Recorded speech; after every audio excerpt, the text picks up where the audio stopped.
Sure. Okay. Hi, this is Nate House, and I'm here in Las Vegas, Nevada with Fara. Well, thank you, Nate. It's a pleasure to be here next to you.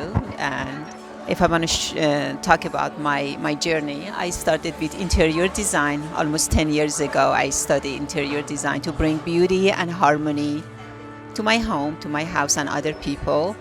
And I thought to myself, I can bring that harmony and beauty to my body and maybe help other people. And I came to this point when I got sick. So I had hypothyroidism. It ended up to become Hashimoto, and it was just draining me gradually. I was taking the medicine, but I always felt the medicine doesn't really help me and make me nauseous and make me slow. I was losing my hair, so I thought it has to be an alternative way. And when I was asking my doctors, they were always telling me, this is it, this is part of life, and it's gonna be, and you have to be on this medicine for the rest of your life. Oh my gosh. Yes. And whenever I asked, so, okay, what is causing this? Why my thyroid goes crazy? Why my immune system, my own immune system in my body attacking my thyroid? They said, this is an autoimmune disease. We don't know, and you have to just, that's it. That's how it is when you're aging. So it was even more depressing for me. But I decided to do the research. I started to educate myself, so I went to libraries, I got books, and I watched videos. I pretty much watched all the videos on YouTube Okay. about Hashimoto. The only thing I liked about the Hashimoto disease was the name. It's like Hashimoto. Sounds Just- very clever. So I started to make a peace, actually. I really didn't want to fight with it because it was me right now, Yes. my body, and I didn't want to fight. So I started loving the name Hashimoto, and I made a friend with Mr. Hashimoto, and I collect all the information about it and found out, okay, our lifestyle has a huge impact on our body, and as the result, these diseases and the sicknesses we are going through. Yeah. So I started to clean up slowly, and there I am here. All the lab works are good right now. I'm back to normal, and I'm living my life. Well, I feel blessed. I found this school named IIN, or Institute for the Integrative Nutrition. This is such a great opportunity for me to help other people. But because it's the health coaching or holistic health coaching hasn't been recognized yet very well by people and by other professionals, I decided to go through the training to become a yoga teacher. Okay. I thought being a yoga teacher, everybody are familiar, is a passport for me to let me in to places and talk to people. And when I'm teaching yoga movements, the same time, then I can tell them what to do and not to do, minimize what or maximize what, to even get healthier. There is one thing I told you earlier, and that is the diet. In my case, is not working. I am not a big fan of diet, and I know many people, they want to go to a diet, but most of the time, halfway they fail. Almost 90% of the time. Like, it's right now, we are getting close to 2020. Many people have the New Year resolution. Okay. And you have here that term, don't go to the gym for January because the gyms are packed. You can get back to your gym February. Okay. Because, most of the New Year resolutions are losing weight, get healthy, going on a diet, Yes. but we know it's not working. But- So what is the So alternative? people are thinking in a way that's not successful. That's what I'm thinking. It's not going to be successful because you are not doing it for the right reason. Okay. Whatever you are doing, I think there is one thing I always try to remember, and I always try to tell people. We have the logic and the emotion. Yes. So the logic tells you this is not good for you. For example, smoking. Do you know how many smokers in the world, they know smoking is not good for them, but they're still doing it? They probably all know. They all know. They all know, exactly. But the emotional feeling are so much stronger than logic. So, when you have craving for something that related to your emotional, then you go sit down and empty all that like a bit of ice cream or the last cookies. That's emotion. That's the emotion usually. Right. Is that right? So I'm thinking to connect that logical reason you are doing something or not doing something to something greater, which is emotional. For me, I started to loving myself so much and started to having respect so much for myself. So this is affecting my decisions when it comes to health and well-being. So, for example, I treat my body like a temple.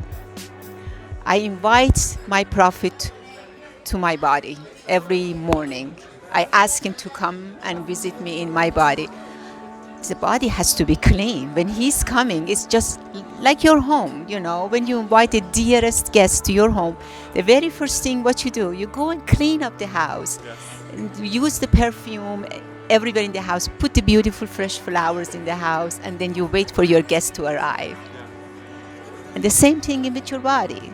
So when I invite him to my body every morning to talk to him, like in form of prayer, I want my body to be perfectly clean and fine. So that's the reason preventing me to reach out for that extra cookie from the jar or go to pull into the drive-thru of the fast food because Don't need that. exactly. Yeah. So I'm perfectly fine, and instead I reach out for something better, healthier, more effective, nourishing. I've never thought of it that way. That's really, really cool. Incredible. So, thinking of that, thinking how each day we're preparing our body to have this spiritual experience. I love that. So I like that you're saying that people often make resolutions this time of year. I think that's healthy in itself, that we're trying to imagine ourselves better, but people fall down and that they prepare themselves in a way that maybe is emotion driven, like I have this desire to be healthy, but I don't change what I'm doing. I don't. Albert Einstein says, it's a famous quote, with the same mindset you created a problem, you cannot fix that problem. So you have to change your mindset. Even for going on a diet, find a mindset which is doable, reliable, and you can do it on a longer basis. You know what I'm saying? And then connect it with your emotional feeling. Because when it's connected with the emotion, then you most likely follow and pursue it. What is the best way that people find you? Well, I have an Instagram under Fab Fara number 9, Fab Fara 9, and I have a website which is fabfara.com. It's like fabulous, and I'm just saying fabulous as a very humble way. You want to stay beautiful and fabulous as long as you can. And I'm not talking about the beauty of the physical body. I'm talking in general, all your bodies, as you mentioned, your spiritual, your emotional, your mental. You want all of them to align and be fabulous. So it's the name of the website, thank you, fabfara.com. And I really, my New Year resolution is something to, as what I told you earlier, to be more productive and bring the message of love and health to my community and expand it as much as I can. Because sometimes, most of the time, or I can say 90% of the time, we know what is good for us, what is bad for us. We forget. We are human beings. We get so busy, we forget. So I want to just remind people more often, do this, take a deep breath in. We all know how to breathe. We forget. So I just try to tell people, just calm down and breathe deeply 2-3 times a day, or drink your water, because we forget. These are the things I try to tell people, and if I can bring some healthy recipes, because I love cooking, I definitely tell them, or new poses in yoga I started to create and invent to share with people, because people are getting busy. You know that you're a busy man. If you can fit something in 1 minute or 2 minutes in your busy life and you can do it, why not? Even when you're sitting at the desk, why not? So I share it with you, and as the result, you share it with other people, and it's going to be a good ripple effect. So these are all really important things that if you can remember to breathe, remember to drink water, to treat your body as a temple, to kind of slow down your thoughts when in our busy lives, that this will help us be a little bit more balanced. And I also love what you're saying about you set this goal, you align yourself to make yourself successful to achieve it. And that quote by Albert Einstein, what a great thing to think about, that we can't live in the same mindset that created our problems and expect them to go away. Many times I'd be working with a client and it's like they would expect to feel differently even if they didn't change the way they thought and they didn't change their behaviors, but they'd want to feel differently about it, and you can't do that. You have to change. Okay, Let me give you tell a me secret. tell me about this. And it works always.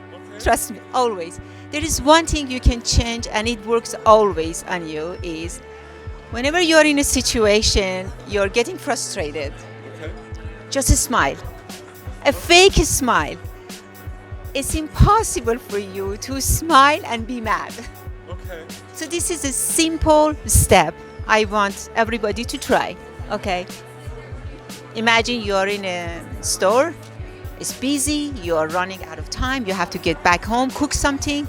Just start to smile and find something funny to smile and change the smile to laugh. It's like, okay, that's gonna be okay. Yeah. So this is the simplest thing you can practice. In the traffic, stuck in the traffic, smile Okay. and say, what is the worst case scenario? I love it. So this is love the it. very small thing. Okay, so we've talked about drink your water, breathe, and smile. Smile. Yeah. Perfect. Perfect. Well, thank you so much for spending time. This is Craft House Media. Thank you again for spending a little time with us, and I hope you have a great day.